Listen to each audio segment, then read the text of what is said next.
again. It's so good to see you. You've got me reading another issue of Extremely True Stories. I'm not even going to assume that it's the butler that let you in. I'm certain that it was my baby brother who still, for some reason, is hanging around my abode.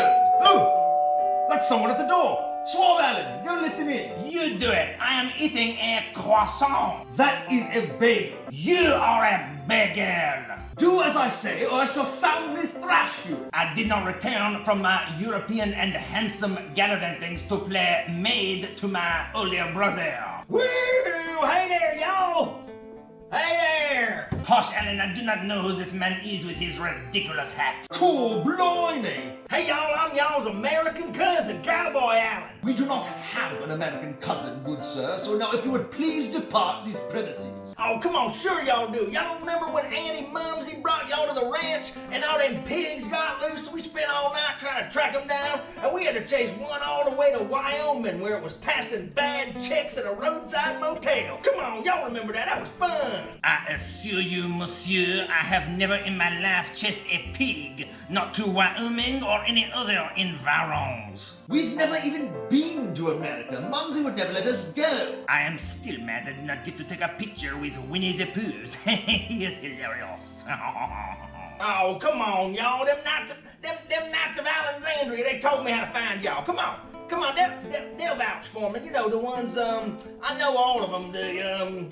It's that one night that, You know Stacy, the booked up night? Yep. You know Sarah, the fairy duchess? Yeah, I know her. And Greatcoat Josephine, the king's thunderbolt? Yep, know her. The greatest fencer in the land, Greatcoat Thomas? Yep, know him. The illustrious John, the Duke of Sarakat? Know him. The Duke of Eorza and enemy god, Qui? Yep, him too. Melon, the Duchess of Spring? Oh, yep. Surely you don't also mean the Duke of Mayonnaise himself, Gregory? Him too. Oh yeah, a good one. Trina, the Jaguar Duchess? Oh, yep. Even Albert our Lacos, the King's Reaper? Know him. Greatcoat Brett, the King's Cannon? Yep, sure do. Very well. You seem trustworthy. Come on in, my weird American cousin. All right, thanks, y'all. And the gatekeepers thank y'all too.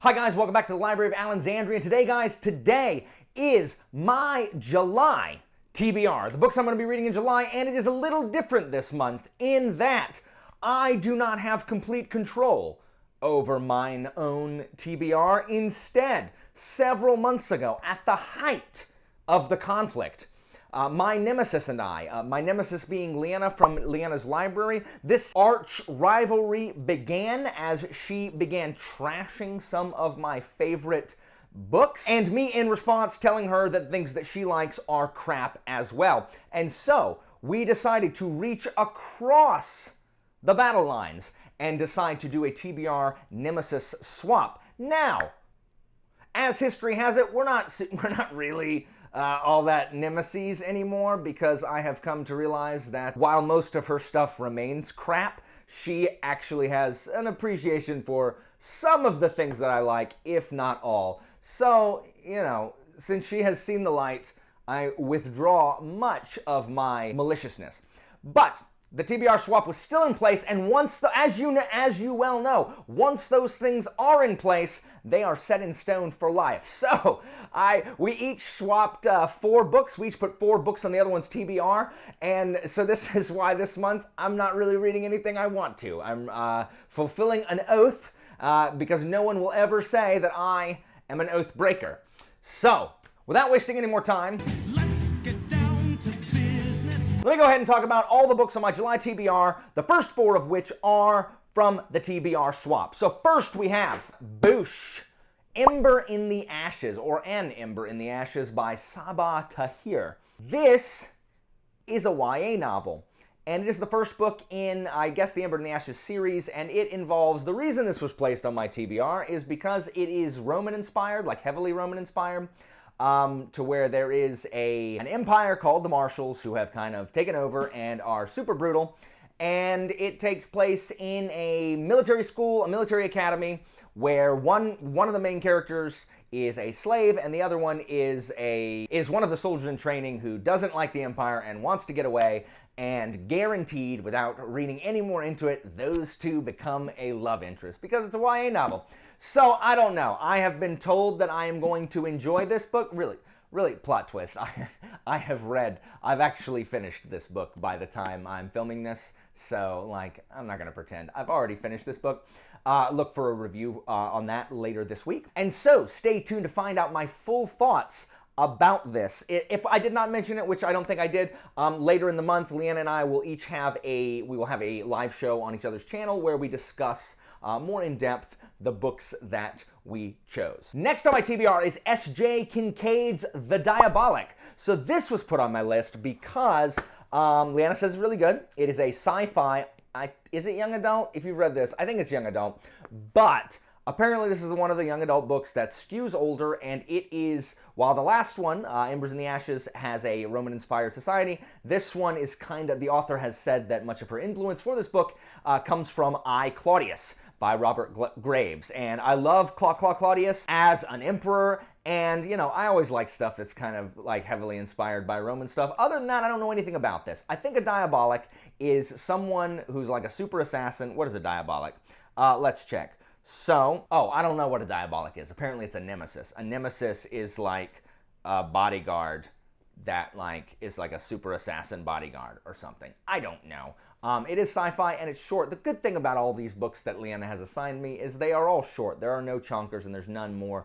They are all sub 500 pages, which is awesome. So have you read The Diabolic? It's got this metal butterfly on the front.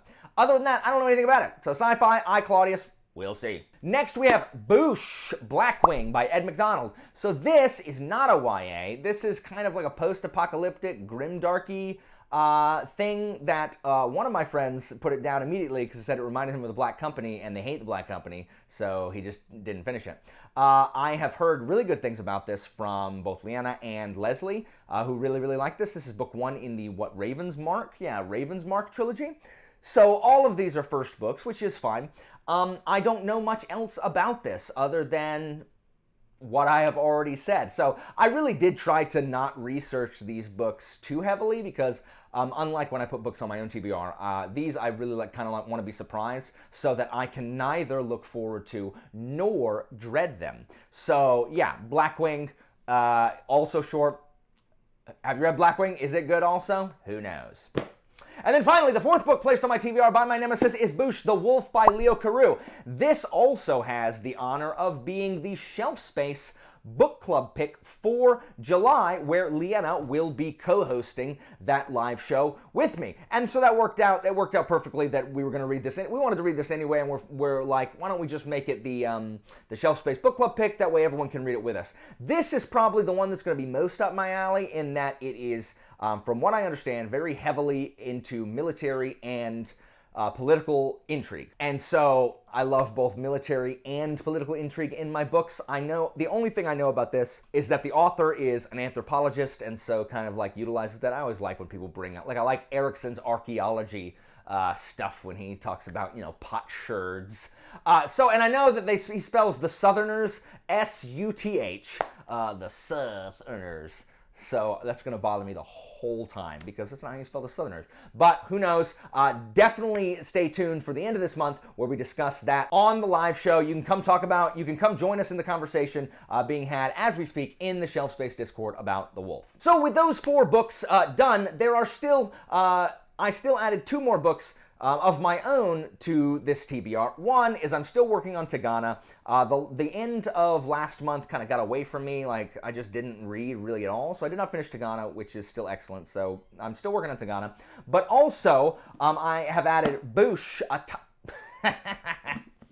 Boosh, A Time of Dread by John Gwynne. This is the first book in of Blood and Bone trilogy, which is the second Banished Lands trilogy after The Faithful and the Fallen, which ended with Wrath, or Wrath! So, I'm desperately trying to fit this book in because I had such a good time talking Faithful and the Fallen with my buddies Abby and Philip and Petrick, and Alex, and I don't want to be left out of this discussion, so I'm desperately trying to fit this in, as well as all these other things in. So definitely stay tuned as we discuss this series as well. It takes place about 100 years after Faithful and the Fallen, but still in the Banished Lands. So while we're not going to have the same characters, I mean, unless it's like the Giants or the Benalim, all of whom are like old, but all of the other characters, you know, they're dead because it's over 100 years old. And other than that, I can't really say the state of the world really in this trilogy, because that spoils the end of Faithful and the Fallen. So stay tuned to check out where you can hear that discussion. I think this discussion on A Time of Dread will be on Alex Nieves' channel, whom I will link below. And the final book that is on my TBR is the one that I'm probably most excited to get to, and that's going to be Boosh, The King's Blood by Daniel Abraham. And this is book 2 of the Dagger and Coin series. So, as you know, last month I began my quest to read the Dagger and Coin series, Daniel Abraham's first kind of like traditional fantasy series after the very kind of unorthodox Long Price Quartet, which is one of my favorite series of all time now. And I am so excited to read this series. Dragon's Path, if you saw my review, was not my favorite, but you can see what he is building to, and I have complete and utter faith in Abraham that he will deliver. I know that Jimmy over at the Fantasy Network loves this series, though he has not yet read Long Price Quartet. So I will definitely, come Hades or high water, I will find a way to read this book, because I gotta read it. I want to finish Dagger and Coin before Age of Ash, the first book in his new series, is released in February. So, King's Blood, so excited. Stay tuned for the review of a second book in an obscure fantasy series. And finally, on my TBR will be at least one that I've already read, but possibly two, Powder Mage novellas by Brian McClellan. If you did not see my fantasy tier list video, you may not have heard that myself and my good friend Angela, who, while she does not have a booktube channel, is very, very active in many discords, and we tend to have a lot of similar tastes on a lot of books, though we disagree on certain things. We have set on a quest, our own quest to discover, nay, to uncover the best of Flintlock fantasy and all the surrounding genres. So all of the books or series that we've kind of put on this spreadsheet that we labored over for several days are not really specifically Flintlock fantasy, but they are very close. They are genre adjacent and close enough to kind of the low-tech, low-magic time period kind of environs that one would normally associate with Flintlock fantasy. And we are determined to start reading through these so that we are the self-proclaimed Flintlock fantasy experts, so that when anyone comes to us and says, Alan/Angela, what are some good Flintlock fantasies? We can respond with more than, you should read Powder Mage or Shadow Campaigns. I have read all of Shadow Campaigns. Angela has not, though we have both read Promise of Blood, the first book in the Powder Mage trilogy. And I did not like Promise of Blood at all. In fact, I'm angry at Brian McClellan personally for taking what was an amazing first chapter and an incredible premise and deciding and treating it with such disdain. I did not like Promise of Blood. And I'm so mad that it wasn't better than it was. But, that being said, I cannot in good faith say that I'm a Flintlock fantasy expert unless I have read the single most popular work in Flintlock fantasy, which is the Powder Mage series. Now, Angela and I have both heard that his novellas are better and that his second trilogy after the Powder Mage is better. And so, you know, we got to get through the rest of the Powder Mage to get there. And all of his novellas take place essentially before Promise of Blood, so we're going to work our way through those. Now, we read the first one, which is 30 pages, and it's a short story, not a novella. And it's not good. If you follow me on Goodreads, it's not good. Stay tuned to hear my full thoughts. It's not good, and I was physically angry while reading it. Because I'm just like, wow, I sure wish Bernard Cornwell was writing this. Man, I did not like the Siege of Tilpur, y'all. Like, at all. It may have supplanted Return of the Crimson Guard as the worst thing I've read since being on BookTube. you'll have to wait to hear my full thoughts about that, or be lucky enough to have been in a Voxer while I was being really, really mad about it. But, so I've read that one. We may read Forsworn, which is the next novella, but we are definitely going to be working through that starting in August.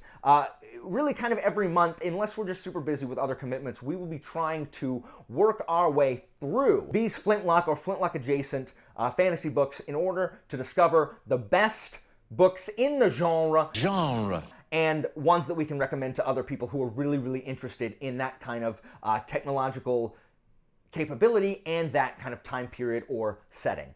So guys, that is it for me and my July TBR. As you can see, who knows what I'll think about 4 of these books. Have you read any of them? If you are a longtime watcher or a friend of mine and you see these 4 books that were recommended to me, have you read any of them? Will I like them? Or are you planning for me to have rant reviews because I'm going to hate all 4 of them? Who knows? For those of you who like Promise of Blood and the Powder Mage, guys, you can come fight me in the comments if you need to, but we don't live in the same dimension where I don't understand how how Promise of Blood has 44,000 reviews and is at a 4.11 star rating.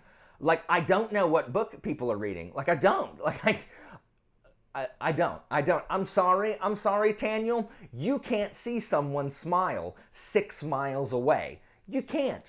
I don't care what magic system is in the thing, and it's so cool.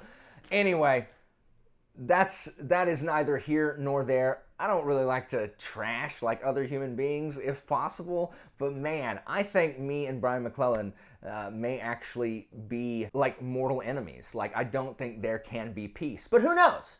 Who knows? I have faith. I have faith that after reading the whole series that I will come to a much more mild-mannered and reasonable conclusion. So guys, that's all for me. As always, information about my Patreon and Discord is down in the description, and I'll see you next time, guys.